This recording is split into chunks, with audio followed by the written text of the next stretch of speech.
Hello, Oak Grove. So we have a special guest with us today, Dr. Lenow. I had him as a student. He was my ethics professor. He was not one of the easier professors I had. I don't know if you remember, you gave us this giant ethics book that walked through the Ten Commandments. We just Yeah, oh finished yeah. the Ten Commandment series last fall, and that was one of the main sources for that. Yeah, So that was the Doctrine of the Christian Life by John Frame. I remember that is that. exactly right. So they can either like you or not like you for that one. Well, hopefully it was a good resource for you. You might not have enjoyed it as a student, but it's one of those, I've always thought this way with books and everything. If I can give you a resource that you'll keep and can use again later in ministry, then I've accomplished something in my classes. And you absolutely did that. Well, he is no longer a professor, or maybe he is, I don't know. But currently, he is the president of the ERLC. So, with that, Dr. Leno, first, who are you? Where are you from? And then, what is the elevator pitch as to what it is? Because I think most people probably struggle with or may not even know that you exist underneath the cooperative program. Yeah, so thanks for having me on, Cody.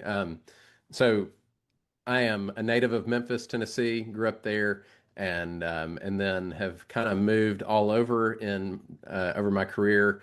I went down to Mississippi College, now Mississippi Christian University. Met my wife down there, and then did my seminary education at Southeastern Seminary over in Wake Forest, North Carolina, and then taught at Southwestern Seminary in Fort Worth for 12 and a half years, and then came back to Mississippi College about 7 years ago.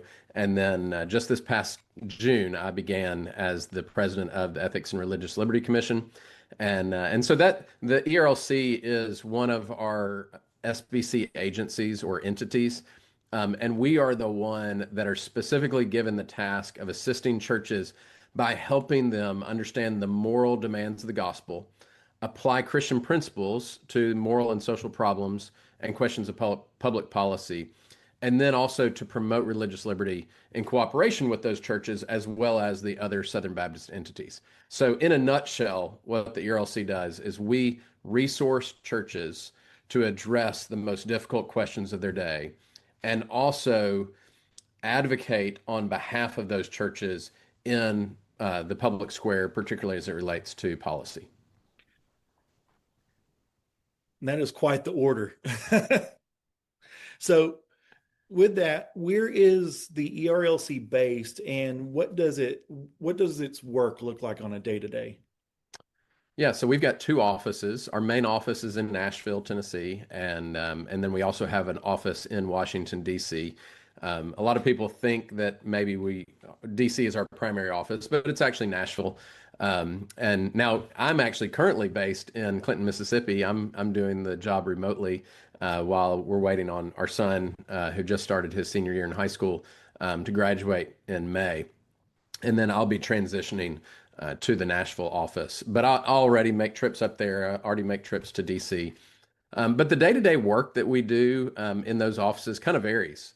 Some days it involves meeting with pastors and other ministry leaders to talk about the big moral concerns that they're facing in their churches or their communities. Other days it involves talking with lawmakers and other elected officials about policies that impact our Southern Baptist churches or that deal with issues that are of great importance to our Southern Baptist churches. And then other days it involves working on resources to help churches address those moral issues. So any given day, I might be one day I might be having a meeting with a senator. The next day, I might be helping to write a church guide that you might use in your church to address a particular issue that you're dealing with. Very cool. So again, that's a pretty broad range of issues that you're dealing with. So with that, what is like the biggest misconception that the average church has? Are we a lobby group? Are we like what misconceptions do you have around the ERLC? Yeah, the biggest misconception really revolving around the ERLC is the idea that all we do is public policy. In fact, I hear it all the time that the ERLC is the public policy arm of the SBC. And to a degree, that's true. But it's not the focal point of what we do. We're not a lobbying organization. We are just like most nonprofits. We are a 501(c)(3), and so we are actually prohibited by law from taking part in direct lobbying efforts. Now we do advocate for policies, and we sign on to court briefs and occasionally write our own that deal with those public policy type issues. But that's just one aspect of what we do. In fact, if you look at the ministry assignments given to the ERLC by the SBC, then you'll notice that they are primarily geared towards assisting churches. And so that's kind of been a focal point, even just in the several weeks that I've been on the job, is I want to make it clear to our churches that we're actually here for the church. We're here for the churches of the Southern Baptist Convention to help them address the issues that they're facing in their society. Okay, so with that, like switching from the broad to like as the local church, if one of my church members or if somebody's watching this, if they have a concern about a local or national issue, whether it's a court case, a piece of legislation, how would they even reach out to you guys for help to navigate that? Yeah, that's a great question. The first thing you can do or a church member can do is actually check our website. In a lot of cases, we've probably already addressed the issue. We may have a resource, we may have an explainer, we may have a podcast. And so check out our website at erlc.com, and you can search based on issues, and you can see the resources that we have available there. But let's assume for a second that we haven't, something specific that we haven't addressed. The fastest way to get in touch with us is to send us an email to info@erlc.com. And if you send that, it's going to go to our staff, and then that's going to be filtered to the right person who can address your issue. And a lot of times, I can't promise it all the time, but a lot of times, within 24 to 48 hours, you can at least expect to hear from us. We might not have a full answer for you, and sometimes I'll be honest with you, we get questions that we just can't answer. But if we don't know the answer, or if it's beyond the scope of our ministry assignment, a lot of times we can recommend another place to reach out to that can help you with that issue. Well, they ought to make you proud because I emailed that to set this up, and within 24 to 48 hours, they were on it. So Well, you can give them a high five. That Well that's done. that's the goal. And in fact, when you sent that, probably within 24 hours, it was already in my inbox because it had been forwarded to me asking if I want to do it, which my answer, of course, was yes, let's do this. And we're grateful for it. So, with that, just moving on, what are two or three of the biggest issues that the ERLC is currently dealing with, working on, coming through your inbox? Yeah, so this might sound a little surprising, but probably the thing we get asked about the most right now relates to technology and artificial intelligence, particularly how that's going to impact our churches. I mean, your pastor, you understand. There are people asking questions. Well, shouldn't we just have AI write our sermons? And I while there listened might to a be, podcast on that yesterday. yeah. And so people are asking the question, well, what's the theological significance behind that? What does this mean as it relates to being human? And so we're engaging a lot on that particular issue. We actually just produced a church guide back in the spring that addresses artificial intelligence. The title of the guide is called "The Work of Our Hands," but we have a kind of give a theological grounding for how to think about technology and artificial intelligence, and then we give about 12 to 15 practical scenarios that your church may face. One of which deals with should we have AI writing our sermons, and give you some answers for how to address those. So that's a big one. I can also say on the policy side, having just recently met with a number of lawmakers in DC, they're all concerned about the technology and artificial intelligence questions too. So that's probably what we're getting asked about the most right now. Following up to that, chemical abortion. The ERLC has been focused on pro-life issues for a long time, but there's been a shift over the last few years since the overturning of Roe v. Wade in 2022. There's been a shift to chemical abortion or medication abortion. And so the way we address that issue is different from what we thought years ago, well, we just need to overturn Roe v. Wade, make abortion illegal, and it'll go away. Well, a lot of the abortion clinics went away, but now you actually see chemical abortion as being the dominant form of abortion.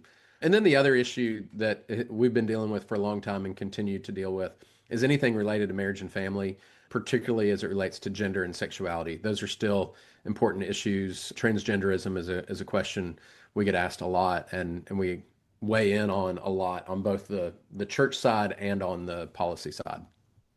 Uh, I can believe that. I would say those are most of our conversations happening in the church. There, people coming and asking those questions. So thank you for that work, and especially with the abortions. I mean, here in Texas, the clinics are shut down, but we do have the mail-in chemical abortions, and then the cruise liners going out into international water. So keep up the good work, brother. Well, we're doing our best. It's a different type of fight today than it was just 5 years ago.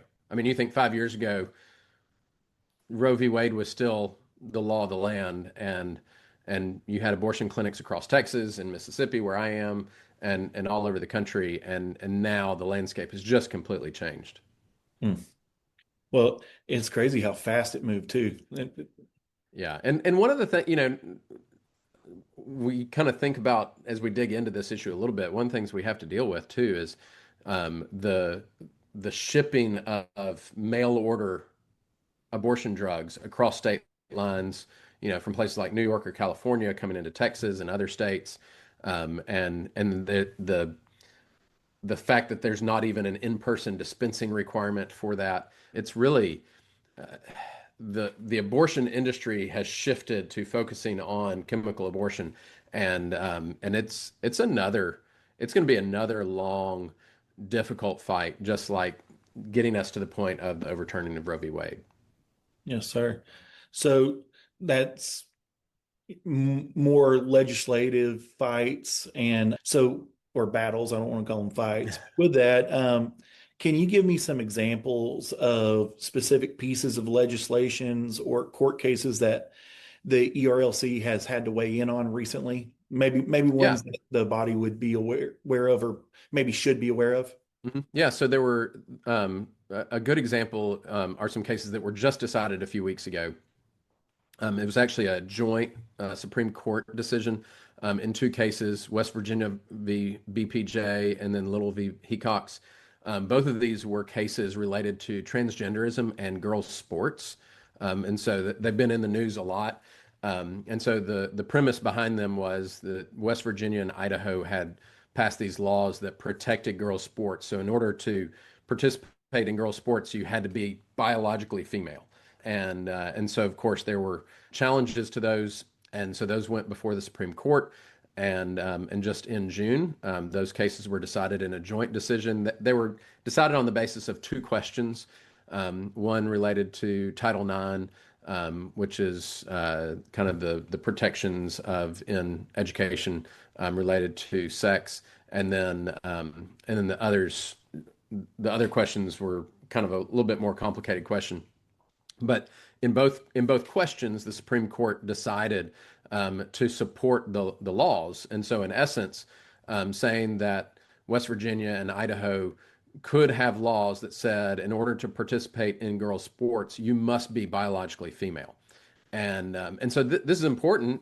Southern Baptists have talked about these issues of gender and sexuality. We've passed resolutions, multiple resolutions related to transgenderism. We've even had a couple of resolutions that weighed into the area of sports and women's sports in particular, and wanting that protected on behalf of the girls in our communities and the women in our colleges. And even as the dad of three daughters who've all played sports, that's important for me as I think about living out our faith and living out what we do in our community. And so we signed on to briefs for both of those cases. Ultimately, those two cases were decided together and followed the logic that we supported in our Supreme Court briefs. And so that's a good example of a case that we were supportive of, and wanted to see and put the kind of the heft and the gravitas of the Southern Baptist Convention behind, so that potentially to influence how the justice is ultimately decided on that case. Well, that's all that it's awesome knowing one that being a part of something like the Southern Baptist Convention, even though we're a mid to small size church out in the woods in central Texas, that we can have bearing on things all the way up in the Supreme Court. Mhm. Well, So you think about it when you're part of the cooperative program, you are joining forces with more than 40,000 other churches and somewhere in the ballpark of 12 to 15 million other people and saying we want to work together, we want to cooperate on things. And so when it comes to stepping into these questions of the court cases or working with lawmakers, a friend of mine, who texted me on kind of the first big set of meetings that I had, he texted me that day and he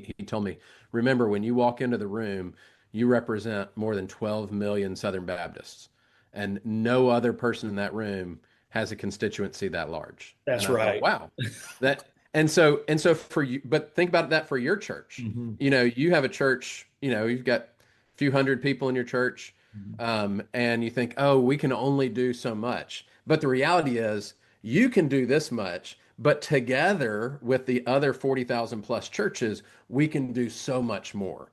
And so that's how we feel at the ERLC. Like, we couldn't do it on our own, but we can do it with the support of all the churches of the Southern Baptist Convention.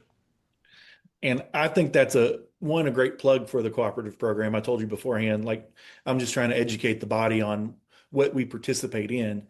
And with that, I just want to say thank you so much for your time. I told you I'd try to keep it brief so that people would be able to watch it and engage with it. But as a member of the Southern Baptist Convention and the pastor of this church, we're so thankful that guys like you exist who the things that matter to us locally, state, national, that you're speaking into them for us in a way that moves policy towards change or the conservation of values that we hold. So we thank you so much for the ministry you're doing.